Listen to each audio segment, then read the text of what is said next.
Greetings Earthlings! Today's video is going to be the replacement of my pool mastic.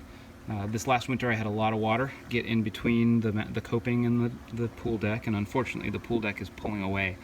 So I've got to do something before next winter, and I'm going to get all this old mastic out of here. I'm going to put some new backer rod in there and fill this huge gap with some self-leveling sealant. And hopefully that'll get me through this winter when I can do something permanent with the deck. Alright, an extra note about safety today.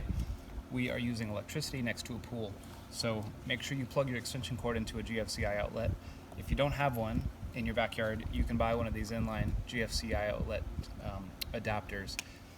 Also, as an extra precaution, I've run my extension cord through the pool umbrella handle to hopefully keep it out of the pool while I'm working.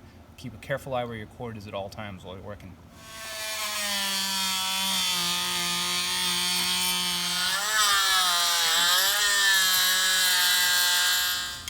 Alright, since we have such an extra large gap in here, I'm going to put this 3/4 inch closed cell backer rod in here, and I might have to double up the thickness to fill in the gap, and then I'm going to put the self-leveling compound across the whole gap.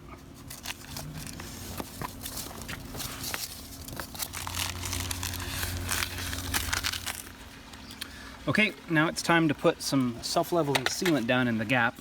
I'm using this sandstone colored self-leveling sealant in the 1 quart size because it goes a little further. I'm applying it until I get a decent mound up top, knowing that it's going to level itself out.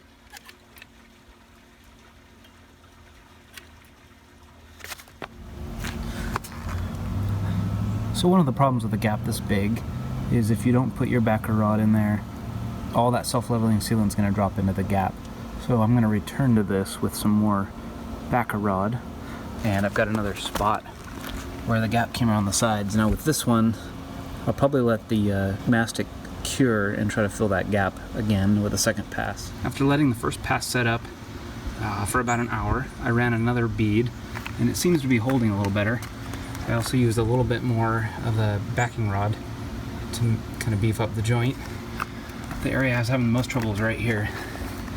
And it's going to take one more little squirt to probably finish it off. But I'm going to let this cure overnight, and the pool will be ready for swimming tomorrow. Some people opt to put sand in the mastic to give a nice textured finish. I chose not to. Altogether, this project took about 2 hours, so it's a good afternoon endeavor. Thanks again for watching, and make sure to check out my other videos. Have a good one.